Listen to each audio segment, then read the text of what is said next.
This is not a stay-at-home order. But it is close. Governor Pritzker announced new statewide COVID restrictions starting Friday. Good evening, I'm Paul Cicchini. Illinois is reaching a record number of new COVID-19 infections and hospitalizations. Today, the stark warning, the number of people sick in the hospital could multiply by a factor of 5. Capitol Bureau Chief Mark Maxwell is live in Springfield. So, Mark, the governor says without these new rules, tens of thousands of people could die.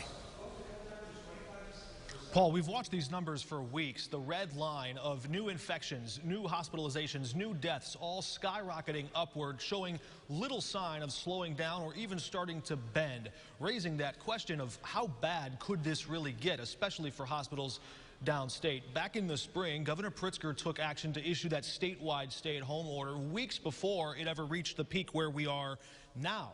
So this time, it's lockdown light. Governor Pritzker urging people to stay home if you can, only go out if you must, and ordering tighter capacity limitations on businesses and on gatherings right at the very time when most Americans love to go out and shop and sit down for big meals.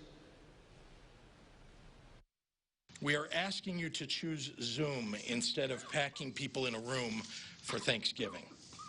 Make alterations to your routines now so that we can be together later.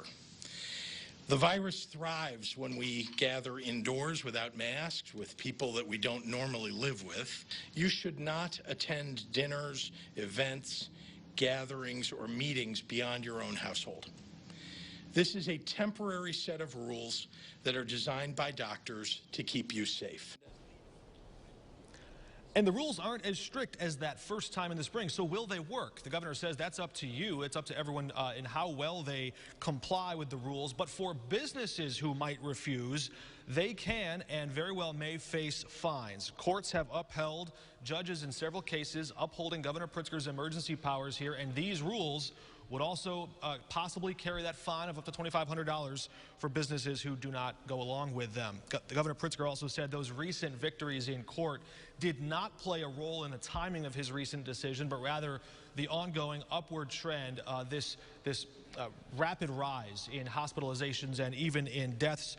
He also outlined the steep and painful economic cost that lies on the horizon here. Still no sign of any help coming from Congress. Dr. Ezike also did say there is some optimism. Those first vaccines could be available, at least for limited distribution, sometime in the next month or two. Reporting in Springfield, Mark Maxwell, WCIA3, your local news leader. Yeah, certainly some help on the horizon if you're looking toward a vaccine, but definitely not coming from Congress anytime soon. Mark, thank you for that report. Now, we have a full list of different businesses and industries impacted by this new round of restrictions on our website, WCIA.com.